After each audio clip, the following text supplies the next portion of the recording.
Hello दोस्तों, नमस्कार, राधे कृष्ण, सत श्री अकाल, सलाम वालेकुम, वाहिगुरु, आदाब।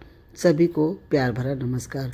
मैं आज फिर से आपको बताती हूँ कि हमने अपने पुराने गमलों की, पुराने टोकरियों की मिट्टी 10 दिन के लिए सुखा दी थी और ये मेरे किचन वेस्ट का खाद है जो थोड़ा थोड़ा गीला था, ये भी हमने सुखा दिया। अब आप सुखाने के लिए बाद देखो ये कितना अच्छा खाद बना है, कितना भुरभुरा है। ये देखो, बिल्कुल थोड़ा सा जो हम किचन वेस्ट की सब्जियों के, प्याज के, फ्रूट के जितने भी छिलके होते हैं उसमें डाल देते हैं। और वेस्ट छिलकों का खाद सभी खादों से बेटर होता है क्योंकि इसमें सभी तरह के विटामिन मिनरल जो हम खाते हैं, हमारी जो ज़रूरत होती है, हमारी रिक्वायरमेंट होती है, हमारे पौधों की भी वही रिक्वायरमेंट होती है। और हमारे वेस्ट किचन का इतना अच्छा खाद बना है, आप ये देख सकते हो। इसमें से खुशबू भी बहुत अच्छी आती है, बहुत भुरभुरा खाद बना है। और ये 6 महीने के अंदर हम ड्रम बदल देते हैं। हर ड्रम में हम नई खाद बनाया। ये हम कुछ लाए हैं वर्मी कंपोस्ट क्योंकि हमारी मिट्टी ज़्यादा है। और ये ऑर्गेनिक है खाद का कट्टा जो हम लेकर आए थे 450 रुपये का।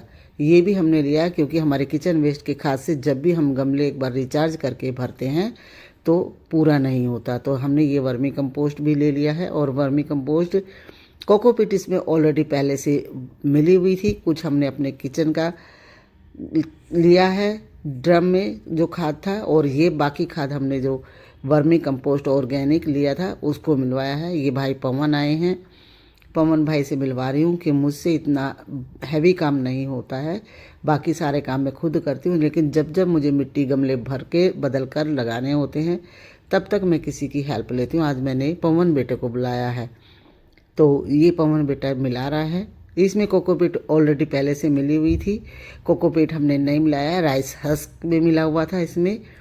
और पत्तियों की खाद जो सबसे बेस्ट खाद होती है, जो गार्डन के पत्तियों की होती है, तो वो मेरी मिट्टी इसलिए भी हल्की है। ये मैंने लिया एक टोकरी में लेके आए हैं हम आज ये ग्रो बैग।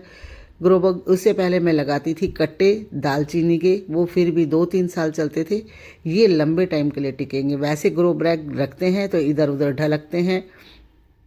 और इस टोकरी में 10-20 रुपए की टोकरी आती है। 20 रुपए की टोकरी में अगर ये रखते हैं तो बिल्कुल सेफ तरीके से रहता है। कहीं भी इसको उठाओ, कहीं भी रखो, कोई दिक्कत नहीं होती। सफाई भी इधर उधर करके हो जाती, पानी भी नहीं रुकता इसके नीचे।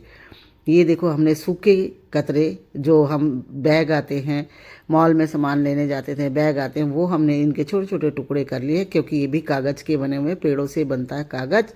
और जो गत्ते के टुकड़े होते हैं ये सब हमने नीचे डाल लिए हैं क्योंकि इतनी बड़ी टोकरी को भरने के लिए हमें कुछ तो चाहिए। ये सारे हमने टुकड़े करके रखे हुए थे, ये टुकड़े हमने इसके अंदर डाल दिए हैं दोस्तों। और इसकी एक लेयर इसकी हो गई है। दूसरी लेयर अब हम हमारे गार्डन का जो ये हमने लिया है सब्जियों के छिलके, ताज़े सब्जी के छिलके। जब तक हमारे पौधे की जड़ की मिट्टी नीचे तक जाएगी, इसमें सेब के, अनार के, आलू के, प्याज के सभी तरह के छिलके थे जो हमने नीचे डाल दिए हैं। इसके बाद हम डालते हैं अपने जो छत से झाड़ू लगाते हैं, सूखे पत्ते आते हैं, मिट्टी आती है। फिर से मैं कहती हूँ सबसे बेस्ट खाद होता है हमारे छत से जो पत्ते सूखे होते हैं उनको इकट्ठा करके रख लो। उसी में हर पेड़ पौधों के पत्तों में अलग अलग विटामिन मिनरल्स होते हैं जो कि हमारे पौधों के लिए बहुत ज़रूरी होते हैं। वो काव डंग खाद से भी ज़्यादा बेटर होता है। क्यों होता है कि काव डंग में पहले हमारे गाय भैंसें चरगाहों में चरने जाती थी, आजकल चरगाहों में चली के नहीं जाती है, केवल भूसा और वो जो भी कुछ है हम अपनी गाय को वहाँ खड़े होकर पशु को जो खिलाते हैं वही खाता है। और इसीलिए पत्तियों का खाद और वो सबसे बेस्ट होता है। अब हम ऊपर से डाल रहे हैं इसमें मिट्टी में हमने सब कुछ पहले से मिलाया हुआ है। जैसे कि जितनी मिट्टी लेंगे उससे आधा हम लेंगे, उससे आधा लेंगे खाद, और खाद से आधा होता है वर्मी वो कोकोपीट, और कोकोपीट से आधा होता है हमारा न्यूट्रिएंट्स से भरा हुआ नीम खली या कोई भी कुछ करके आप इसमें डाल सकते हैं। हल्दी पाउडर भी डाल सकते हैं, 2-4 काले मिर्च पीस कर भी डाल सकते हैं, जिससे कि आपके अंदर आपकी मिट्टी बहुत ही अच्छी वेल्डन बने। अब ये भाई पवन भाई जो मदद कर रहा है, और हमने देखो कितने ईजी से इतना बड़ा टोकरी भर दिया है।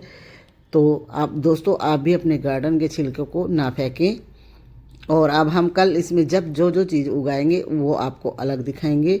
आज तो हमने बस सारी टोकरियों को, सारे ग्रो बैग, ये 20-20, 25-25 रुपए की मिल जाती हैं, या ये कीनू की टोकरियाँ हमारे बंद।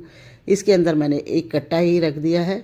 कट्टे में भी सेम प्रोसेस ऐसे। देखो मेरी मिट्टी कितनी भुरभुरी है, कितनी हल्की है, इतने इजी से, आसानी से उठा के इसको एक जगह से दूसरी जगह कर देते हैं। क्योंकि मेरे यहाँ पत्तों की जो बनती है मिट्टी वो होते हैं, और ऊपर से मैं कोकोपीट मिलाती हूँ, खाद किचन वेस्ट का होता है। ये सारी टोकरियाँ हमने भर दी हैं आज। 1 2 3 4 5 टोकरियाँ हमने भरी हैं, एक हमने कट्टे में करा है। तो दोस्तों आज इतना सारा काम दादी माँ ने किया है, और हेल्प करने के लिए मेरा पवन बेटा था, फिर भी दादी माँ थक गई। देखो कितने हल्की है, इतनी बड़ी टोकरी नहीं तो हम उठा नहीं सकते, इसने इतने इजी से टोकरी उठा के रख दी है।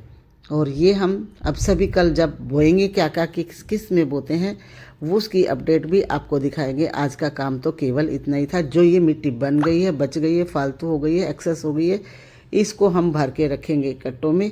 जब भी अभी हमें छोटे छोटे गमले अलग से बनाने होंगे, कुछ हो करना होगा, तो हमारे पास रेडीमेड मिट्टी फटाफट तैयार होगी। अब सर्दियों के सीज़न के पौधे अभी तक नहीं लगे थे, पहले बिटिया बीमार हो गई थी, फिर शादियों का चक्कर चल रहा था। आज ये देखो हमने कितनी सारी भरे हैं, और सभी में हम ये मिट्टी बहुत ज़्यादा बच जाती है, क्योंकि इतने सारे हम नीचे से जो खाली होते हैं उसमें फिर से पत्तियां भर देते हैं, फिर से हल्का हो करने के लिए। और जब तक हमारा जो भी पौधा लगाते हैं उसकी जड़ वहाँ तक जाती है, तो उसमें वो जब तक एक बढ़िया खाद का रूप ले लेती है, और बहुत ही हेल्दी पौधे होते हैं हमारे। ये देखो अभी जो छोटे छोटे गमले हमने बचाए थे, ये मिट्टी में जाके ये गमले अभी मैंने जो बनाए थे, इनके नीचे भी सभी में वही भरा हुआ है मैंने गार्डन के सूखे पत्ते।